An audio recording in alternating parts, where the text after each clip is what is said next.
조갑제 TV 시청자 여러분 안녕하십니까? 2021년 1월 13일 오전 6시 30분입니다.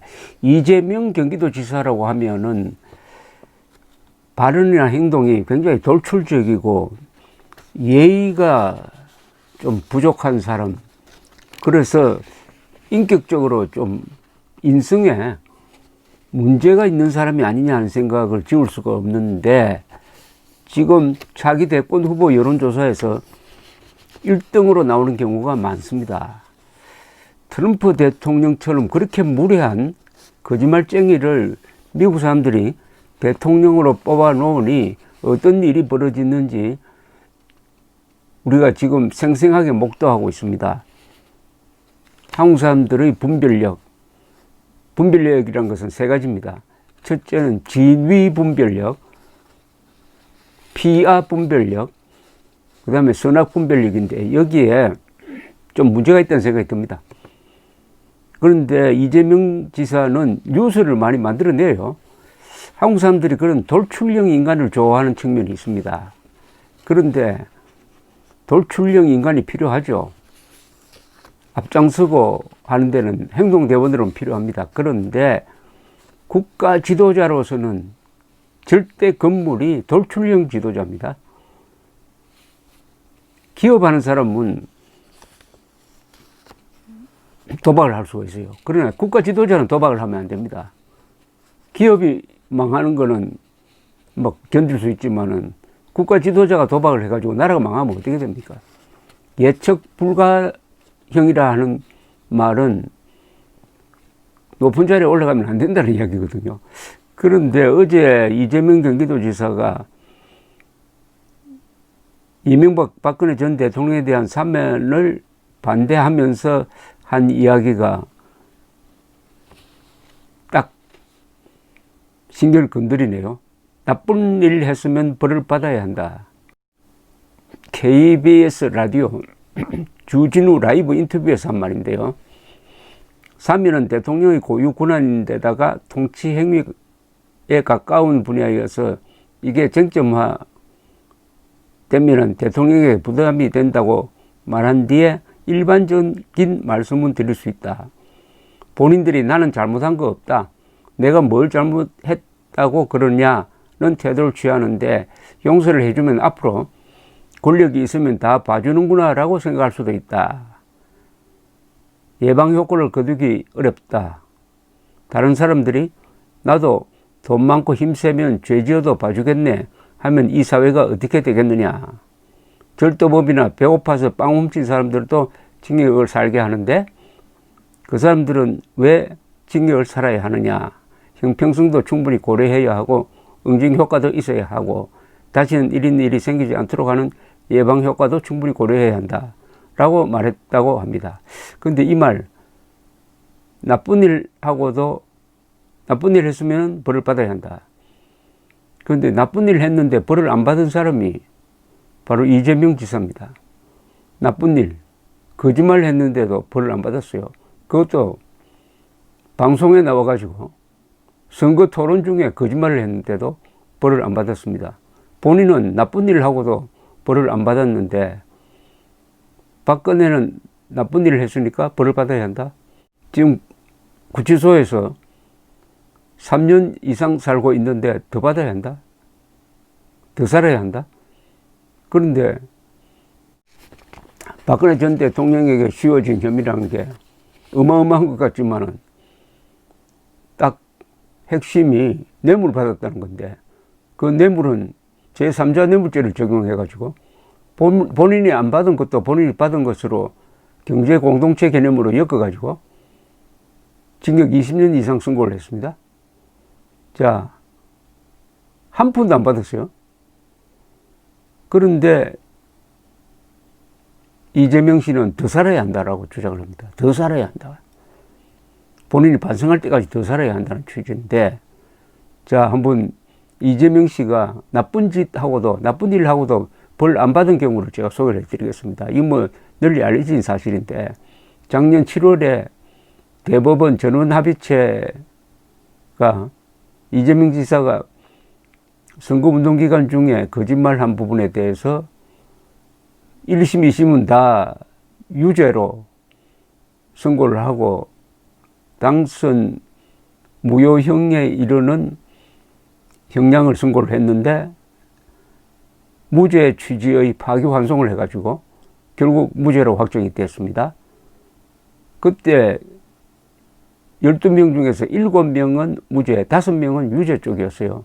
한 표 차이로 이게 운명이 걸린 겁니다. 그만큼 이 법리에 무리가 많았다는 거죠. 그래서 조선일보가 그 다음날 사설을 써가지고 이 부분을 아주 깔끔하게 정리를 했는데 이렇게 이야기를 했습니다. 2심에서 당선 무효형을 선고받은 이재명 경기지사가 대법원에서 무죄 취지 판결을 선고받아 지사직을 계속 유지하게 되었다. 2018년 지방선거 때 TV토론에서 형님을 정신병원에 강제 입원시키려 했느냐는 상대 후보의 질문에 그런 일 없다고 답변한 것이 허위사실 공표에 해당되느냐가 쟁점이었다. 법원은 적극적인 거짓말이 아니었다라고 무죄를 선고했다는 거죠. 적극적으로 그렇게 말한 게 아니어서 전후 사정을 좀 감안을 하면은 그 정도는 토론의 자유 부분에 넘겨줘야 한다. 그래서 무죄를 선고를 했는데 거짓말을 해도 된다니 법원 판결이라고 믿기지 않는다. 대법원은 해당 발언은 적극적이고 일방적으로 드러내어 알리려는 의도에서 한 공표행위라고 볼 수 없다. 그럼 앞으로 거짓말을 해도 무죄냐 이렇게 지적을 했는데 매일경제신문 사설도 똑같은 이야기입니다. 법적 면죄부는 받았으되 거짓 주장과 도덕적 정치적 책임까지 소멸된 것은 아니다. 그러니까 이 말은 나쁜 짓을 했다는 겁니다. 이재명 지사가 거짓말이라는 나쁜 일을 했는데 무죄 받았다고 해서 도덕적 정치적 책임까지 없어진 것은 아니다. 이 지사는 이 건에 앞서 음주운전, 특수공무집행방해, 공직선거법 위반 등으로 처벌받은 전력이 있다. 그 외 개인사, 가족사와 관련된 여러 추문과 논란이 제기되기도 했다. 법적 책임을 떠나 이렇게 논란 많은 정치인이 유력 대선 후보로 오른 상황 자체가 유권자들의 상식을 시험하는 측면이 있다. 아주 핵심적인 문제를 제기를 했습니다. 국민들의 상식이 무너진 것 아니냐 하는 지적을 한 셈이죠. 그런데 당시에 소수 의견을 낸 분이 있습니다. 박상옥 대법관인데 이분은 벌을 주어야 한다는 입장이었는데 소수 의견에서 이렇게 밝혔습니다. 피고인은 형에 대한 정신병원 강제 입원 절차에 관여하였음에도 이를 적극 부인함으로써 허위사실을 공표하였다고 판단되므로 다수 의견인 논거와 결론에 동의할 수 없다. 이 사건에서도 상대 후보자의 질문은 적극적 돌발적인 것이 아니고 피고인은 그 답변을 미리 준비하였으며 그 준비된 대로 답변한 것이 이 부분 공소사실에 기재된 발언이다. 그러니까 적극적으로 발언하다가 실수를 한 게 아니고 미리 준비한 발언을 통해서 거짓말을 했으므로 그것은 계획된 거짓말이라고 봐야지 적극적인 거짓말이라고 봐야 된다. 이런 이야기입니다. 피고인은 상대 후보자의 질문에 대하여 피고인은 이재명 씨입니다. 이재명 씨는 상대 후보자의 질문에 대하여 단순히 부인하는 답변만을 한 것이 아니라 자신에게 불리한 지시, 독촉 사실을 숨기고 자신에게 유리한 사실만을 덧붙여서 전체적으로 보아 피고인이 형에 대한 정신병원 입원 절차에 관여하지 않았다는 의미로 해석될 수밖에 없는 취지로 발언했다. 거짓말을 조직적으로 했다는 거죠. 거짓말을 머리를 써서 했다는 겁니다. 그런데 왜 무죄로 하느냐. 이러한 피고인의 발언은 단순한 묵비나 부작위가 아니라 적극적으로 구체적 사실을 들어 해명한 것으로 그 전체적 취지가 객관적 사실에 반하는 허위사실 공표에 해당한다. 나아가 이는 피고인이 의도적으로 사실을 왜곡하여 선거인의 공정하고 정확한 판단을 거르칠 정도로 전체적으로 보아 진실에 반하는 허위 사실을 공표한 경우에 해당한다. 이게 훨씬 더 잘 쓴 것 같습니다. 김명수 대법원장이 무죄 취지로 파기환송한 것보다도 이재명 씨의 돌출 행동은 주로 이 복지 문제에 대해서는 그냥 퍼주는 쪽의 주장을 하고 있고, 그 다음에 가정사와 관련돼서 일어나는 거는 보면은 너무나 그 언행이 우리가 가지고 있는 이해절 감각에 맞지 않습니다. 그리고 이명박, 박근혜 두 분에 대해서는 너무 가혹합니다. 모르죠. 혹시 대통령이 되어가지고 문재인 전 대통령에 대한 수사가 들어가면은 지금 오늘 한 이 발언을 할지 모르죠.